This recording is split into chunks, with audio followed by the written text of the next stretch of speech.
Esta historia está basada en la vida real de Richard Montañez. En 1966, Richard era apenas un niño que trabajaba en un viñedo de California, junto a su estricto padre, Bacho, y su abuelo, Abuelito, quien siempre tenía algún consejo de vida que compartir. En aquella época, Bacho bebía mucho, y Richard solía ser el blanco de su enojo. La única persona que lo protegía constantemente era su madre, Concha. La escuela tampoco era su fuerte. No destacaba como estudiante y la mayoría de los días se sentían pesados.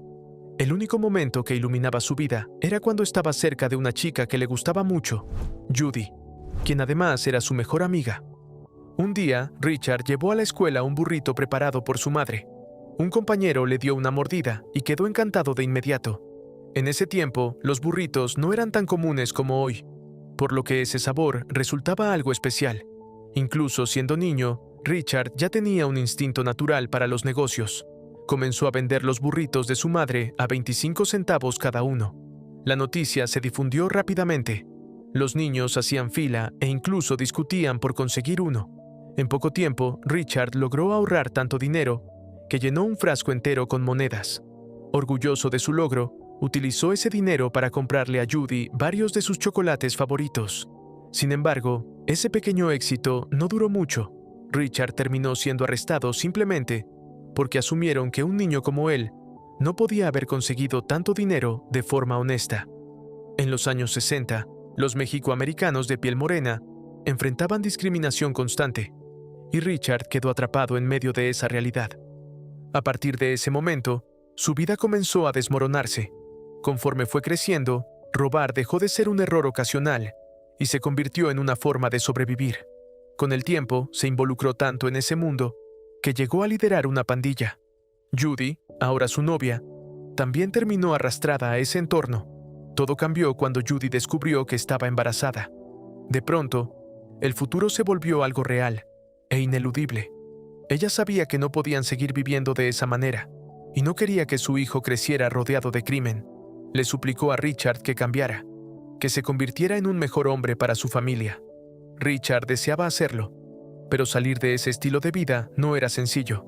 Continuó ligado a su grupo hasta que finalmente las consecuencias lo alcanzaron y terminó en la corte por el robo de un automóvil. Ese día marcó un punto de quiebre. El juez dejó claro que, si no cambiaba, su destino sería la prisión o algo peor, terminar muerto en las calles. Richard no podía dejar de pensar en la fe que Judy tenía en él, en cómo ella realmente creía que podía ser algo más que eso. Finalmente, el juez le dio una segunda oportunidad, y Richard salió libre. Desde ese momento decidió reescribir su historia. Tiempo después, su antigua pandilla intentó hacerlo regresar, pero esta vez Richard ya había tomado una decisión. Había terminado con esa vida. Quería convertirse en un buen esposo y en un verdadero padre. Para 1982, Richard y Judy ya estaban casados y tenían 2 hijos, Loki y su hermano menor, Steven. Sin embargo, la vida no se volvió más fácil de inmediato. El dinero era escaso y Richard seguía sin empleo. Judy vendía tortillas en la calle para poder salir adelante. Hacían todo lo posible por sobrevivir. Si quedaba poca leche, la rendían con agua. Cuando el refrigerador se descompuso, Richard intentó arreglarlo por su cuenta. Y cuando los zapatos de Lucky se rompieron, no tenían dinero para repararlos. Así que los mantenían unidos con chicle usado. Richard solicitó todos los trabajos que pudo encontrar, y Judy lo ayudó a preparar su currículum. Intentó de todo: trabajar en una florería, cortar césped, cualquier cosa que generara ingresos. Pero nadie quería contratarlo. Las personas lo veían y asumían que era demasiado rudo o intimidante, alguien en quien no podían confiar. Con el tiempo, Richard tuvo que dejar de lado su orgullo. Para asegurarse de que sus hijos no pasaran hambre, él y Judy comenzaron a comer en casa de sus padres. En una de esas cenas, Bacho no se contuvo. Reprochó a Richard por no poder mantener a su familia, e incluso lo relacionó con cuestiones religiosas. Bacho había cambiado con los años. Llevaba 5 años sobrio y se había vuelto muy religioso, pero aún así encontraba la forma de criticar a su hijo en cada encuentro. Molesto y herido, Richard salió a tomar aire. Desesperado y sin opciones, comenzó a pensar en volver a vender drogas. Contactó a antiguos miembros de su pandilla con la esperanza de regresar. Sin embargo, el líder actual lo rechazó. Ese líder era Tony Romero, quien alguna vez fue su mano derecha y ahora dirigía el grupo. Tony le dijo que ahora que tenía hijos, no debía volver a ese mundo. Cuando Richard descubrió que Tony trabajaba en una gran empresa de botanas llamada Frito-Lay, vio una nueva oportunidad. Le pidió ayuda para conseguir un empleo allí, cualquier puesto disponible. Al día siguiente, Richard se presentó en la empresa para solicitar trabajo. Tony ya había hablado bien de él. Sin embargo, cuando le entregaron el formulario de solicitud, se quedó paralizado. Las palabras le resultaban extrañas. Ni siquiera comprendía términos como iniciativa. Nunca había terminado la secundaria, y eso se hacía evidente. Avergonzado, pidió llevarse el formulario a casa, fingiendo que tenía algo urgente que hacer. Al llegar, Judy estaba emocionada porque finalmente había conseguido un turno de trabajo en una tienda. Mientras tanto, Richard se sentía derrotado. Ni siquiera podía llenar un simple formulario, y eso lo hacía sentirse incapaz. Judy no permitió que se quedara en ese estado. Le recordó que sí era capaz, y que ella lo ayudaría a completar la solicitud. El puesto requería al menos haber terminado la secundaria. Así que Judy tomó una decisión arriesgada. Escribió que Richard se había graduado de la San Bernardino High School en 1971. Una vez entregado el formulario, Richard fue llamado a una entrevista con el gerente de recursos humanos, Lonnie, quien ya había escuchado de Tony que Richard tenía una buena actitud. Finalmente, Richard consiguió el trabajo. En la planta de California, la mayoría de los trabajadores mexicanos ocupaban puestos de limpieza, conocidos por su disciplina y esfuerzo. Aún así, para Richard, aquello representaba una gran victoria. Después de tanto tiempo sin empleo, por fin tenía uno. En su primer día, quedó impresionado por las enormes máquinas de alta tecnología que producían botanas. Estaba tan fascinado que apenas prestaba atención mientras Lonnie le explicaba sus responsabilidades. Pero tras años de desempleo, Richard se entregó al trabajo con pasión y determinación. Con el paso de los días, no solo trabajó duro, también comenzó a sentir curiosidad. Buscaba mejorar las cosas. Mientras limpiaba los tanques, experimentó usando vinagre para dejarlos aún más limpios. Quería entender cómo funcionaba todo. En una ocasión, le preguntó a un operador sobre el proceso de fabricación de los Cheetos. El técnico, al que se puede llamar Fabián, no lo tomó bien, considerando que sus posiciones eran muy distintas. Lo ignoró y le dijo que regresara a limpiar, como si Richard no tuviera derecho a hacer preguntas. Richard simplemente sonrió. Había tratado con personas así toda su vida. En el pasado habría reaccionado de otra manera, pero ahora decidió dejarlo pasar y continuar con su trabajo. Mientras limpiaba cerca de otra máquina, conoció a un técnico diferente, un operador amable y experimentado llamado Clarence. A diferencia de Fabián, Clarence no lo ignoró. Richard comenzó a hacerle preguntas sobre el funcionamiento de las máquinas, mostrando una curiosidad genuina. Sin embargo, antes de que la conversación avanzara, Tony intervino y lo apartó, recordándole que los conserjes no debían entablar conversaciones con los técnicos. Más tarde, todos se reunieron a comer en la cafetería junto a Nacho, otro conserje, Héctor, el conductor de entregas, y el resto del equipo. Fue en ese momento cuando Tony explicó la jerarquía no escrita dentro de Frito-Lay. En la parte más alta estaban los gerentes de planta, quienes se sentaban en una mesa especial, con estabilidad económica y controlando toda la operación. Debajo de ellos estaban los supervisores de piso, como Lonnie, que cargaban con mayores responsabilidades pero ganaban menos, y en ocasiones envidiaban a quienes estaban arriba. Luego venían los operadores de máquinas, trabajadores altamente capacitados que se ganaban el respeto de todos. Entre ellos destacaba Clarence, quien llevaba 15 años en la empresa y había formado a muchos que después se convirtieron en gerentes de planta, aunque él nunca había sido ascendido. Y en el nivel más bajo estaban personas como ellos, quienes debían seguir órdenes, no hacer preguntas y mucho menos dirigirse a los altos mandos. Después del trabajo, Richard pasó por la casa de sus padres para compartir la noticia de su nuevo empleo. Bacho lo escuchó y luego le recordó que no podía quedarse como conserje para siempre. Por primera vez, Richard sintió que su padre tenía razón. Si quería un mejor futuro, debía aspirar a algo más grande. En la cima de la empresa se encontraba Roger Enrico, director ejecutivo de PepsiCo, la compañía matriz de Frito-Lay. Bajo su liderazgo, Pepsi había crecido lo suficiente como para competir directamente con Coca-Cola. Richard comenzó a pensar que, si quería avanzar, necesitaba aprender de las personas más capaces a su alrededor, y en su entorno, eso significaba aprender de Clarence. Al día siguiente, durante el almuerzo, Richard reunió el valor para acercarse nuevamente a Clarence, esta vez ofreciéndole comida casera como un gesto de buena voluntad. Una vez que captó su atención, le confesó abiertamente que quería aprender todo lo posible. Explicó que su padre le había enseñado nociones básicas de reparación cuando era niño, lo que despertó su interés por las máquinas. Clarence percibió su determinación, esa hambre por superarse, y decidió ayudarlo. A partir de ese momento, Richard aprovechó cada minuto libre antes y después de sus turnos para aprender. Sabía que podía hacer más y llegar más lejos. Su esfuerzo dio resultados. No solo adquirió conocimientos valiosos, sino que incluso fue nombrado empleado del mes gracias a su dedicación. Sin embargo, cuando todo parecía ir bien, la economía estadounidense comenzó a deteriorarse debido a políticas implementadas durante la administración del presidente Ronald Reagan.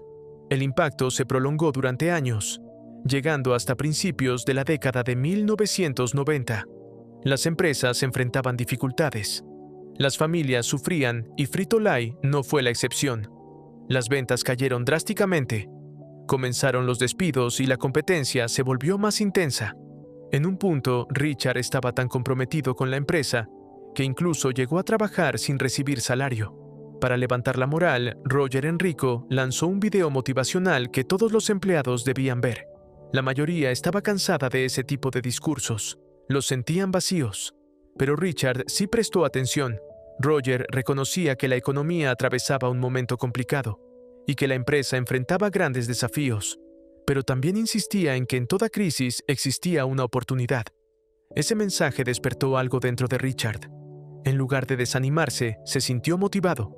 Si había oportunidades en medio de la dificultad, entonces debía empezar a pensar no como un conserje, sino como un director ejecutivo. Una tarde, al recoger a sus hijos en la escuela, Richard notó que algo no estaba bien. Su hijo mayor, Loki, tenía el rostro lleno de moretones. Había sido víctima de acoso simplemente por ser mexicano. Aquello afectó profundamente a Richard. Le recordó a su hijo que no había nada de qué avergonzarse, que ser mexicano era motivo de orgullo y que debía defenderse. Para animarlos, llevó a sus hijos al parque y les compró elotes asados. Mientras comían, notó cuánto disfrutaba Steven el sabor picante. Luego observó a su alrededor y se dio cuenta de algo más. Muchas personas compartían ese gusto por los sabores intensos y picantes. Era algo natural en su cultura. En ese instante, una idea comenzó a tomar forma. Al llegar a casa, Judy se preocupó al ver los golpes de Lucky. Richard trató de tranquilizarla, pero su mente ya estaba enfocada en algo más grande. Le compartió su idea: crear una versión picante de los productos de la empresa. Pensaba que eso podría ayudar a salvar los empleos de todos. Judy no se mostró convencida al principio. Richard ni siquiera estaba recibiendo sueldo en ese momento, y las cuentas seguían acumulándose. Renta, escuela, comida. Le recordó que Bacho le había ofrecido un trabajo, y que quizá debía considerarlo por el bien de la familia. Al día siguiente en la fábrica, Richard le presentó su idea a Clarence. Le explicó que ese concepto debía llegar hasta Roger Enrico. Clarence consideró que era poco realista. ¿Por qué un director ejecutivo escucharía a un conserje? Pero Richard tenía un plan. No necesitaba que Roger escuchara un largo discurso. Solo necesitaba que probara el producto. Si el sabor era el adecuado, el producto se vendería. Las ventas aumentarían y se podrían evitar más despidos. Clarence vio la pasión en él y aceptó ayudarlo. Con el apoyo de Clarence, Tony y Nacho, Richard reunió botanas descartadas como Cheetos, Doritos, fritos e incluso palomitas ligeramente quemadas que iban a ser desechadas, y las llevó a casa para experimentar. Mientras recolectaban todo, Richard notó que Tony seguía en contacto con antiguos miembros de la pandilla. Comprendió que Tony continuaba involucrado en ese mundo porque necesitaba dinero para el tratamiento contra el cáncer de su madre. A la mañana siguiente, Richard se reunió con su padre para hablar sobre la oferta de trabajo que Judy había mencionado. Se trataba de un puesto de conserje en una iglesia, con la promesa de un ascenso después de un año. Richard simplemente sonrió y rechazó la oferta. Estaba convencido de que su futuro estaba en Frito-Lay, donde veía verdaderas oportunidades. En ese momento, años de dolor acumulado salieron a la superficie. Recordó los golpes que recibió en su infancia, las críticas constantes y la falta de apoyo. Las palabras negativas de su padre habían marcado su vida, alimentando sus inseguridades y dificultando que creyera en sí mismo. Judy también se mostró molesta, especialmente cuando Bacho insinuó que ella no creía en el futuro de Richard. Algo completamente falso. Judy siempre había confiado en él. A partir de ese momento, decidió apoyarlo por completo en el desarrollo de la receta picante. Compraron todo tipo de chiles disponibles, sin dejar ninguno fuera. Al principio, experimentaron con salsas picantes, probando y ajustando sabores como su propio equipo de control de calidad. Mientras Richard y su familia trabajaban en su cocina, el equipo de investigación y desarrollo de Frito-Lay en el Medio Oeste también intentaba crear un sabor picante, utilizando fórmulas químicas y procesos de laboratorio. En contraste, Richard y los suyos apostaron por ingredientes naturales mexicanos, usando especias tradicionales heredadas de generaciones anteriores. Prepararon lote tras lote de distintas combinaciones, pero ninguna parecía la correcta. Entonces cambiaron de estrategia. Secaron los chiles, los molieron y construyeron un sencillo recipiente casero para espolvorear el condimento seco de manera uniforme sobre las botanas. Finalmente, después de innumerables intentos, lo lograron. Encontraron ese sabor intenso, auténtico e inolvidable. La receta que, según Richard, podía salvar la empresa. Sin embargo, el mismo día que llegó al trabajo lleno de esperanza, se anunciaron despidos masivos. Tony y Nacho fueron algunos de los afectados. La crisis era real y cada vez más grave. Richard entendió que no podía esperar más. Se acercó a Lonnie y le insistió en que necesitaba presentar una idea innovadora directamente a Roger Enrico, una nueva línea de productos picantes que podría revitalizar las ventas. Le pidió que lo ayudara a establecer contacto con el director ejecutivo. Lonnie lo descartó de inmediato. Según él, desarrollar un nuevo producto requería años de investigación y millones de dólares, algo que no podía surgir de alguien como Richard. Ante esa negativa, Richard decidió arriesgarse. Una noche, cuando la fábrica ya estaba cerrada, entró al despacho de Lonnie y logró conseguir el número telefónico de Roger Enrico. Al día siguiente, desde el cuarto de limpieza, hizo la llamada en silencio. La llamada fue atendida por la secretaria de Roger. Al principio, ella pensó que se trataba de algún ejecutivo o socio importante, pero Richard aclaró rápidamente quién era en realidad: un simple conserje de la planta de California. Le suplicó que no colgara y le explicó que tenía una idea que podía salvar la fábrica y proteger los empleos. Su sinceridad logró conmoverla y decidió transferir la llamada directamente con Roger. Richard no desaprovechó la oportunidad. Le explicó que las comunidades mexicanas disfrutaban de sabores intensos y picantes, y que había creado una mezcla de condimentos que funcionaba perfectamente con los productos de Frito-Lay. Todos los que lo habían probado querían más. Le pidió permiso para enviarle muestras, convencido de que ese nuevo sabor podía ayudar a la empresa y a sus trabajadores. Roger valoró su seguridad y su iniciativa. También le agradó que Richard realmente hubiera prestado atención al mensaje motivacional que muchos ignoraron. Sin importar su puesto, Roger aceptó probar las muestras. Judy se encargó de enviarlas rápidamente. Antes de hacerlo, Richard propuso que rezaran. Aunque no se consideraba una persona religiosa, sentía que todo lo que habían vivido hasta ese momento tenía un propósito. Cuando el paquete llegó, Roger probó el condimento. Era extremadamente picante, casi abrumador, pero al mismo tiempo no podía dejar de comerlo. Poco después, el teléfono del conserje sonó. Roger le dijo a Richard que no dejaba de pensar en la iniciativa detrás de su idea. En 2 semanas visitaría personalmente la planta de California y le daría la oportunidad de presentar su propuesta en persona. La noticia se propagó rápidamente entre los directivos. Muchos se enfurecieron, especialmente Lonnie. No les agradaba que un conserje hubiera saltado la jerarquía corporativa y contactado directamente al director ejecutivo. Lonnie comenzó a asignarle tareas adicionales a Richard y lo acusó de actuar de manera irresponsable, insinuando que sus acciones podían poner en riesgo los empleos de todos. Esa noche, al llegar a casa, Richard comenzó a dudar. Pensó que quizá había ido demasiado lejos e incluso consideró abandonar la idea. Pero Judy no se lo permitió. Le recordó que la gente se sentía amenazada, porque no había sido capaz de hacer lo que él hizo. Ella confiaba completamente en su futuro y estaba segura de que Roger lo escucharía. Le pidió que dejara de prestar atención a quienes intentaban desanimarlo. Después de esa conversación, Richard se sintió más tranquilo. Comprendió lo afortunado que era al tener a Judy a su lado, alguien que creía en él cuando nadie más lo hacía. Al día siguiente, Judy lo llevó a la biblioteca para que estudiara libros de negocios antes de la presentación. Richard aprendió conceptos nuevos que jamás había escuchado. Clarence lo ayudó a practicar cómo hablar con seguridad, mientras Judy lo apoyaba eligiendo ropa que lo hiciera lucir profesional. Al verlo vestido con camisa de cuello, firme y preparado, Judy sintió un profundo orgullo. Richard le agradeció sinceramente, consciente de que sin su apoyo no habría llegado hasta ese punto. Sin embargo, había un pequeño problema. No sabía cómo hacerse el nudo de la corbata. La única persona que podía ayudarlo era su padre, Bacho. Richard acudió a él. Por primera vez en su vida, Bacho le dijo que estaba orgulloso de él. Reconoció que no había sido el mejor padre y que los logros de Richard no eran gracias a él. Ese momento significó mucho más de lo que Richard podía expresar.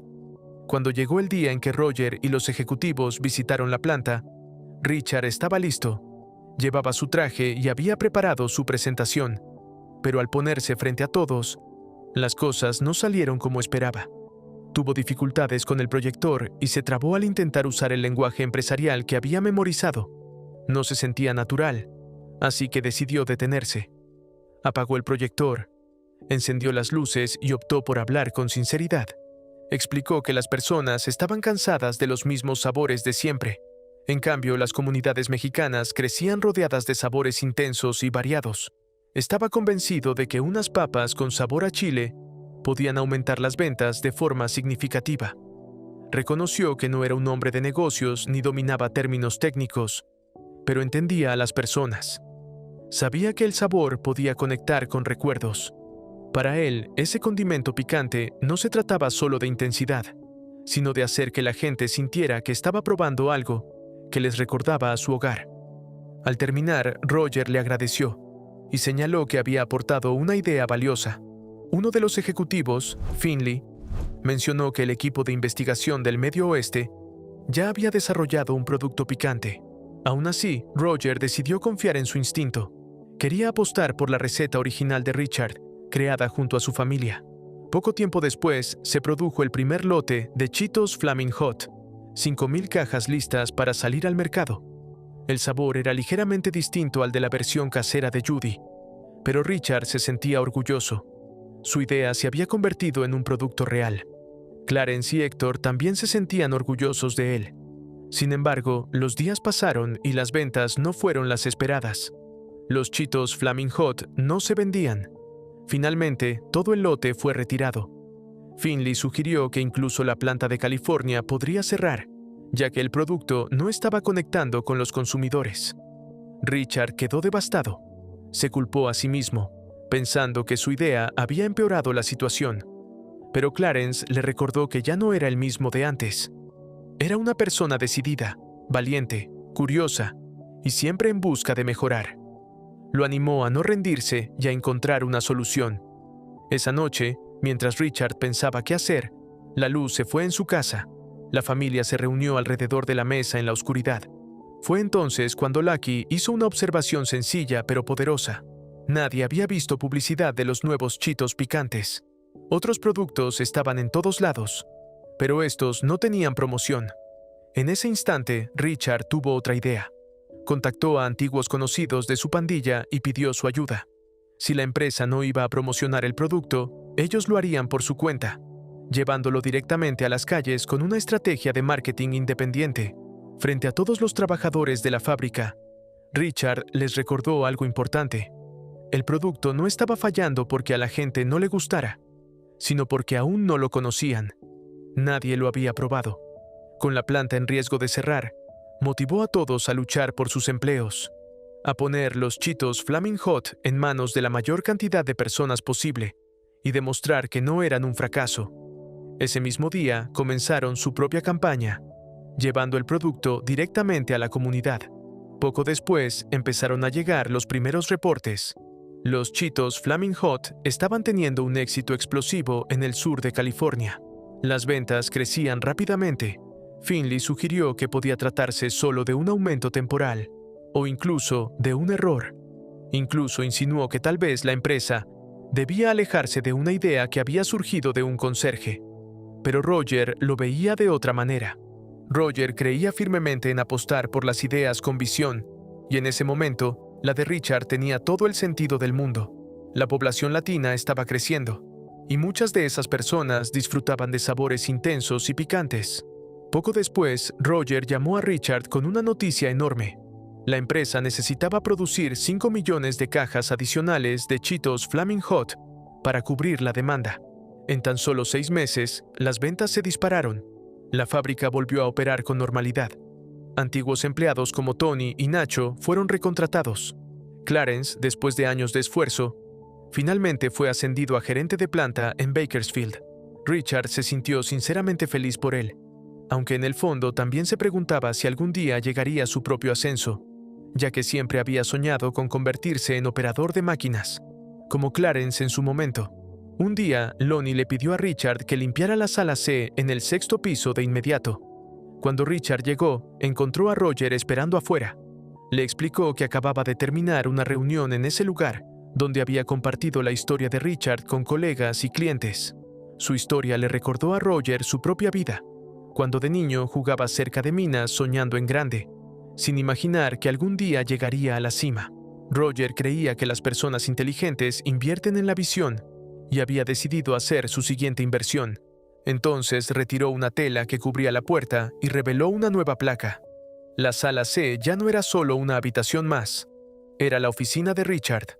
En un solo instante extraordinario, Richard pasó de ser conserje a director de marketing multicultural, encargado de expandir el alcance de la empresa hacia distintas comunidades y culturas. Toda la fábrica ya estaba al tanto. En lugar de envidia, lo que predominaba era el orgullo. Todos entendían que Richard se lo había ganado. Su idea y su determinación habían salvado a la empresa en un momento crítico. Habían impulsado las ventas y permitido que muchos trabajadores recuperaran sus empleos. Richard entró a su nueva oficina y se sentó en la silla de director. La primera persona a la que llamó fue Judy, la mujer que siempre creyó en él incluso en los momentos más difíciles. Ahora, habiendo alcanzado un éxito que antes parecía imposible, Richard reflexionó sobre una verdad sencilla. Nadie es solo un conserje. Nadie es solo un mesero o alguien que corta el césped. Cada persona escribe su propia historia y construye su propio destino. La enseñanza de esta historia es clara. Nunca se debe subestimar a alguien por su posición, porque hoy puede estar limpiando el suelo y mañana puede estar liderando un proyecto que transforma una empresa entera.